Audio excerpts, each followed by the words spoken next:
As she waited for the lines that preceded her entrance, she clung to Uncle Pio in reverent silence. Her heart beating loudly between the acts, she retired to the dusty corner of the warehouse where no one would find her, and sat staring into the corners.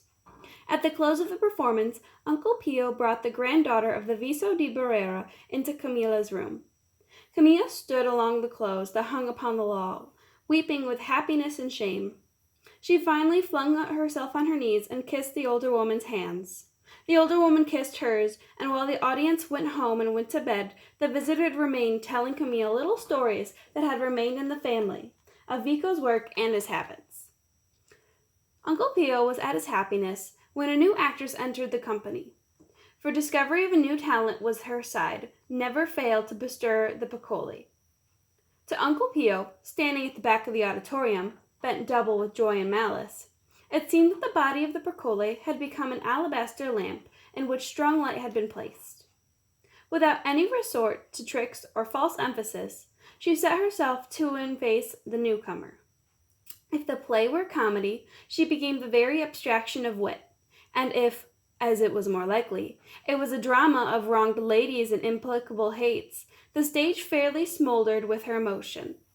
Her personality became so electric that if she so much as laid her hand upon that of the fellow actor, a sympathetic shudder ran through the audience. But such occasions of excellence became less and less frequent. As her technique became sounder, Camilla's sincerity became less necessary. Even when she was absent-minded, the audience did not notice the difference, and only Uncle Pio grieved. Camilla had a very beautiful face, or rather, a face beautiful save in repose. In repose, one started to discover that the nose was long and thin, the mouth tired, and the little childish, the eyes unsatisfied.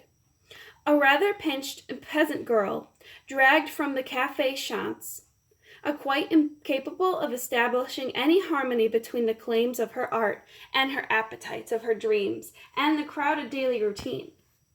Each of these was a world in itself, and the warfare between them would soon have reduced to idiocy or triviality. A less tenacious physique. We have seen that in her spite of discontent with her parts, the piccoli knew very well the joy that might reside in acting, and warmed herself from time to time at that flame. But that of love attracted her more often, though with no greater assurance of happiness, until Jupiter himself sent her home pearls. Don Andreas de Libera, the Viceroy of Peru, was the remnant of a delightful man, broken by the table, the alcove, the grandiship, the 10 years of exile. As a youth, he has accompanied Basses to Versailles and Rome. He fought in wars in Austria. He had been in Jerusalem. He was a widower, a childless of an enormous, wealthy woman.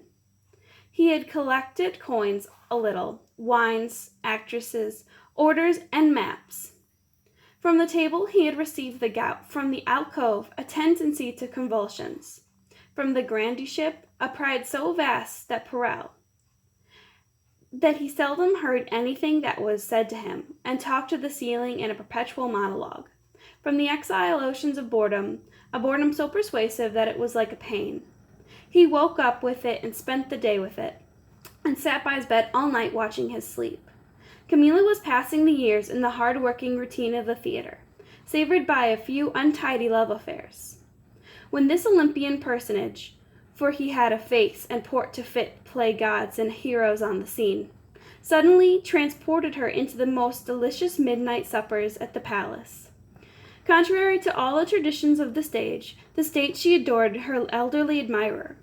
She thought she was going to be happy forever. Don Andreas taught the piccoli a great many things, and her bright, eager mind was one of the sweetest ingredients of love. He taught her a little French, to be neat and clean, the modes of address. Uncle Pio had taught her how to greet ladies, carry themselves on great occasions. He taught her how they relax. Uncle Pio and Calderon trained her in beautiful Spanish. Don Andreas finished her with the smart slang of Albarin Retiro.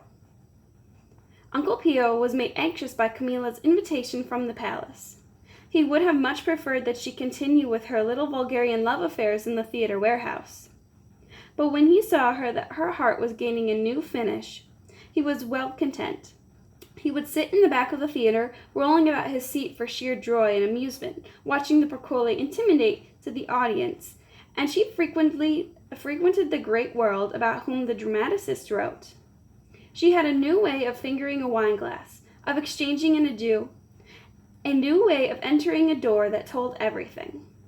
To Uncle Pio, nothing else mattered.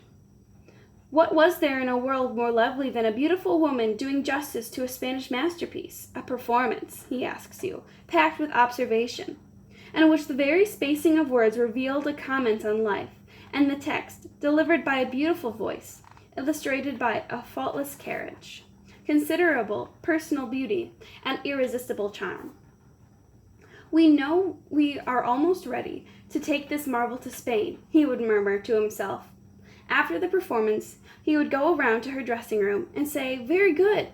But before taking his leave, he would manage to ask her where in the name of the 11,000 virgins of Cologne had she acquired the affected way of saying "excelente." After a time, the Viceroy asked the Procole whether it would amuse her to invite a few discreet guests to their midnight summers. And he asked her whether he would like to meet the archbishop. Camilla was delighted. The archbishop was delighted. On the eve of their first meeting, he sent the actress an emerald pendant as big as a playing card. There was something in Lima that was wrapped up in yards of violet satin, from which protruded from a great discopical head and two fat pearly hands, and was its archbishop. Between the rolls of flesh that surrounded them, and looked out two black eyes, speaking discomfort, kindliness, and wit. A curious and eager soul was imprisoned in all this lard. But by a dint of never refusing himself a pheasant or a goose, or his daily procession of Roman wine, he was his own bitter jailer. He loved his cathedral. He loved his duties. He was very devout. Some days he regarded his bulk ruefully, but the distress of remorse was poignant, and there were distress of the fasting, and he was presently found deliberating over the secret messages that a certain roast sends to the certain salad that will follow it. And to punish himself, he led an exemplary life in every other aspect. He had read all the literature of antiquity and forgotten all about it except a general aroma of charm and disillusion. He had been learned in the fathers and the councils, and forgotten all about them to save a floating impression of the dissensions that had no application to Peru. He had read all the libertine masterpieces in Italy and France, and reread them annually, even in the torments of stone, happily dissolved by drinking water from the springs of Santa Maria di Colomboxia. He would find nothing more than nourishing the antidotes of the Bronte and the divine Ariento. The archbishop knew that most of the priests of Peru were scoundrels. It required all his delicate European education to prevent his doing something about it. He had to repeat over to himself his favorite notions, that in justice and in happiness the world is a constant, that the theory of progression is a disillusion, that the poor, never knowing happiness, are insensible to misfortune. Like all the rich, he could not bring himself to believe that the poor, look at their houses, look at their clothes, could really suffer. Like all the cultivated, he believed that only the wide road could be said to know that they were unhappy. On one occasion, the antiquities of his seeing had been called to his notice. He almost did something about it. He had just heard that it was becoming a rule in Peru for priests to exact 2 measures of metal for a very good absolution, and 5 measures for a really effective one. He trembled with indignation. He roared to his secretary, and bidding him bringing up his writing materials, announced that he was going to dictate an overwhelming message to the shepherds. But there was no ink left in the inkwell. There was no ink left in the next room. There was no ink to be found in the whole palace. This state of things in his household was so upset that the good man fell ill of the combined rages and learned to guard himself against the indignations. The addition of the archbishop to suppers was so successful that Don Andreas began to think of new names. He had grown increasingly dependent upon Uncle Pio, but waited until Camilla could propose his inclusion of her own accord. In due time, Uncle Pio brought with him the courser of the seas, the Captain Alvarado. Generally, the reunion had been several hours underway before Camilla was able to join them after her performance at the theater. She would arrive towards 1 o'clock, radiant and bejeweled and very tired. The 4 men received her as they would a great queen. For an hour or so she would carry the conversation, but gradually reclining more and more against Don Andrea's shoulders, she would follow the talk as it fitted from one humorous lined face to the other. All night they talked about secretly comforting their hearts that longed always for Spain, and telling themselves such a symposium was after the manner of high Spanish soul. They talked about ghosts and second sight, and about the earth before man appeared on it, and about the possibility of the planets striking against one another, about whether a soul can be seen, like a dove, fluttering away at the moment of death. They wondered whether the second coming of Christ to Jerusalem, Peru would be long in receiving the news. They talked until the sun rose, about wars and kings, about poets and scholars, and about strange countries. Each one poured into the conversation his store of wise anecdotes, his dry regret about the race of men. The flood of golden light struck across the Andes, and entering the great window fell upon the piles of fruit, the stained brochet upon the table, and the sweet, thoughtful forehead of the Procule as she lay sleeping against the sleeve of her protector. There would ensue a long pause, no one wishing to make the first move to go, and the glances of them all would rest upon the strange, beautiful bird who lived among them. But Uncle Pio's glance had been upon her all night. A quick glance from his black eyes, full of tenderness and anxiety, resting on the great secret and reason of his life. But Uncle Pio never ceased watching Camilla. He dived into the inhabitants of this world, into 2 groups, into those who had loved and those who had not.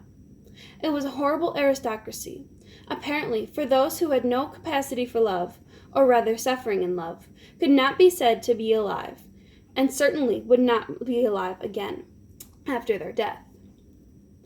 They were a kind of straw population, filling the world with their meaningless laughter and tears and chatter, and disappearing, still lovable, into the vein of thin air.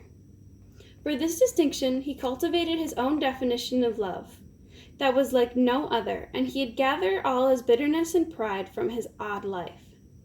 He regarded love as a sort of cruel malady, through which the elect are required to pass through their late youth, and from which they emerge, pale and wrung, but ready for the business of living. There was, he believed, a great repertory of errors and mercilessly impossible into human beings who had recovered from this illness. Unfortunately, there remained to them a host of failings. But at least, from among many illustrations, they never mistook a particular immobility for the whole conduct of life. They never again regarded any human being, from a prince to a servant, as a mechanical object. Uncle Pio never ceased watching Camilla, because it seemed to him that she was never ungone in this imitation. In the months that followed her introduction to the Viceroy, he held his breath and waited. He held his breath for years. Camilla bore the Viceroy 3 children, yet remained the same. He knew that the first sign of her entrance into true passion of the world could be in the mastery of certain effects in her acting. There were certain passages in plays she would accomplish some day, simply, easily, and with secret joy, because they alluded to the rich wisdom of her heart. But her treatment of such passages became more and more accusatory, not to say embarrassed. He presently saw that she was tired of Don Andreas, and had returned to a series of fugitive love affairs with actors and matadors and merchants of the town. She became more and more impatient of acting. Another parasite found its way into her mind.